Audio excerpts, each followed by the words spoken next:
बहुत ही विशद, बहुत ही भव्य, बहुत ही प्रभावशाली 77वां गणतंत्र दिवस समारोह आयोजित हुआ ऐतिहासिक कर्तव्य पथ पर। पृष्ठभूमि में राष्ट्रपति भवन का गुंबद देखा जा सकता है, जो कर्तव्य पथ से स्पष्ट दृष्टिगोचर होता है। ऐतिहासिक बग्गी में विशिष्ट मेहमान अपनी जगह, अपना स्थान ग्रहण करते हुए यूरोपीय आयोग की अध्यक्ष Ursula von der Leyen, Bharat की राष्ट्रपति माननीय श्रीमती द्रौपदी मुर्मू और यूरोपीय परिषद के अध्यक्ष श्री एंटोनियो कोस्टा, भारत और यूरोप की सहभागीदारी अलग अलग क्षेत्रों में यूरोपीय कमीशन के देशों और भारत को प्रगति के नए आयाम पर ले जाने में कामयाब होगी, इसमें कोई शक की गुंजाइश नहीं है। आगे आने वाले दिनों में बहुत से महत्वपूर्ण ऐलान हो सकते हैं सहयोग की दिशा में। परंपरागत बग्गी में माननीय राष्ट्रपति महोदया राष्ट्रपति भवन के लिए प्रस्थान करेंगी। प्रेसिडेंट बॉडीगार्ड समारोह पूर्वक उनको राष्ट्रपति भवन लेकर के जाएंगे। राष्ट्रपति के अंगरक्षक, जैसा हमने शुरू में कहा, एक अद्वितीय एयरबॉर्न कैवलरी रेजिमेंट है।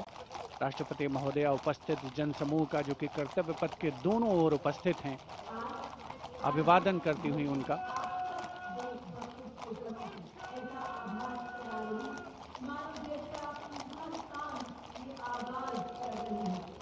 जैसा कि हम सब जानते हैं, इस समारोह से बड़ा कोई आयोजन नहीं है।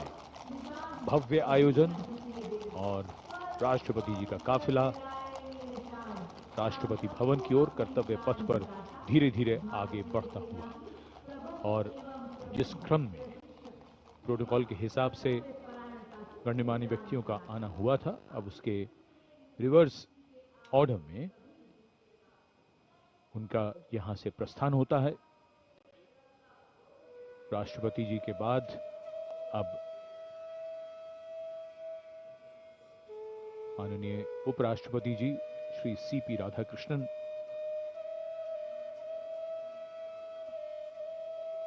सलामी मंच से कुछ देर में प्रस्थान करेंगे।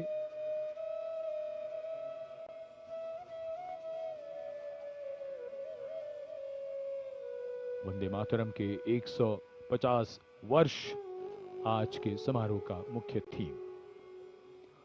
Ceremony and tradition giving context to modernity. Today the signs and symbols of national celebration become more meaningful. And as we foreground them, our individual identities take a back seat and responsible nationhood leads the way. And we saw glimpses of that. Across the armed forces, across the civilian performers.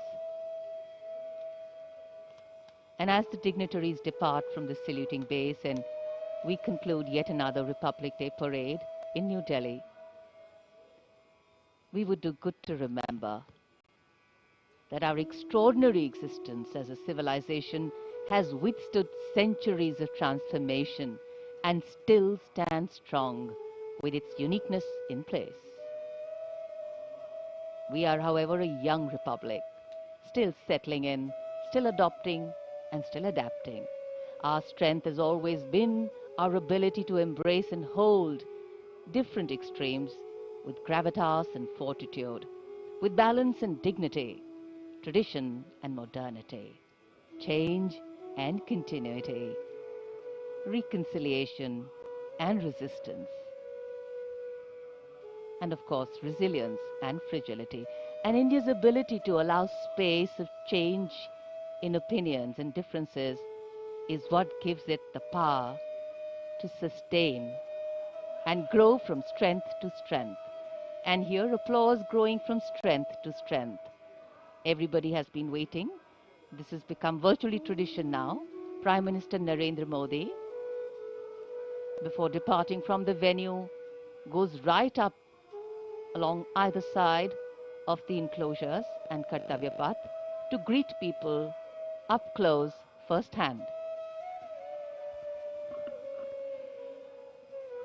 समारोह का वो हिस्सा जिसकी प्रतीक्षा यहाँ मौजूद सभी को रहती है, जब प्रधानमंत्री उनके निकट, उनके दीर्घाओं के निकट पहुंचते हैं, उनका अभिवादन स्वीकार करते हैं।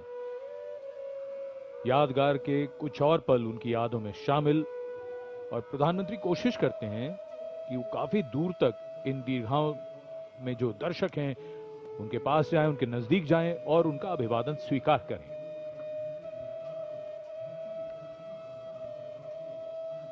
And as the Prime Minister slows down to interact with the people, Kartavya Path becomes a canvas of emotion and national pride. Across the majestic boulevard, thousands rise to their feet. Hands waving, eyes searching, hearts racing for a glimpse that many have waited years for.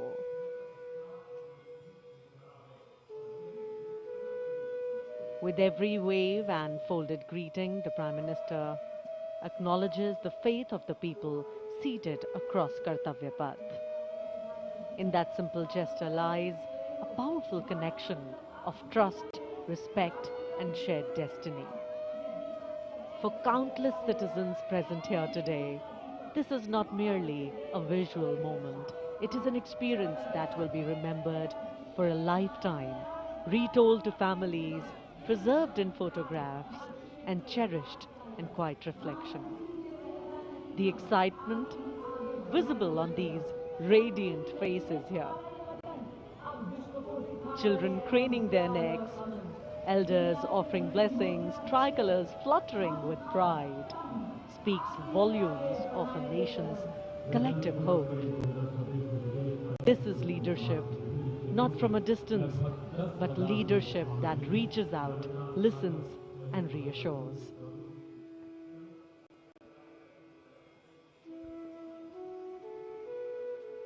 माननीय प्रधानमंत्री श्री नरेंद्र मोदी का हमेशा से ये प्रयास रहता है कि इस तरह के जो ऐतिहासिक आयोजन हैं और उनमें जो जन भागीदारी है उसे ज़्यादा से ज़्यादा बढ़ाया जाए, उसे सुनिश्चित किया जाए। और उसी क्रम में जो दर्शक यहाँ पर कर्तव्य पथ के दोनों ओर दीर्घाओं में उपस्थित हैं, उत्कंठा से प्रतीक्षा करते हैं कि कब माननीय प्रधानमंत्री महोदय उनके नज़दीक आएंगे, उनके साथ उनको सेल्फी लेने का मौका मिलेगा, उनकी यादगार फोटोग्राफ को अपने साथ संग्रहित करने का, संचित करने का अवसर मिलेगा। और यकीनन अपने आप में एक बहुत ही विशिष्ट अवसर होता है एक आम नागरिक के लिए, जब देश का सर्वोच्च नेतृत्व उसके इतने पास हो, उससे इतनी प्रॉक्सिमिटी उनकी बन रही हो, तो अपने आप में उसके व्यक्तिगत तौर पर उस व्यक्ति के लिए एक बहुत ही अविस्मरणीय, कभी न भुलाने वाला ये अवसर होता है। और इन चेहरों पर जो उल्लास है, जो उत्कंठा है, जो उमंग है, वो स्पष्ट देखी और पढ़ी जा सकती है।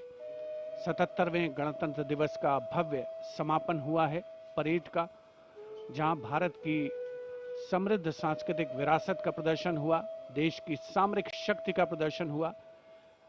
वंदे मातरम के 150 वर्ष इस वर्ष के गणतंत्र दिवस समारोह की मुख्य थीम, और साथ ही आत्मनिर्भर भारत, समृद्धि का मंत्र जो बन करके उभरा है, उसका अवलोकन किया देश ने, सारी दुनिया ने। आजादी का महोत्सव हम मना रहे हैं और पिछले वर्षों में संकल्प से सिद्धि के रास्ते पर चलते हुए लगभग हर क्षेत्र में देश ने सफलता के नए अध्याय लिखे हैं। देश का सर्वोच्च नेतृत्व सुनिश्चित कर रहा है कि विकास की यात्रा अनवरत रूप से जारी रहे और वर्ष 2047 तक भारत को विकसित राष्ट्र बनाना हमारा पावन संकल्प है।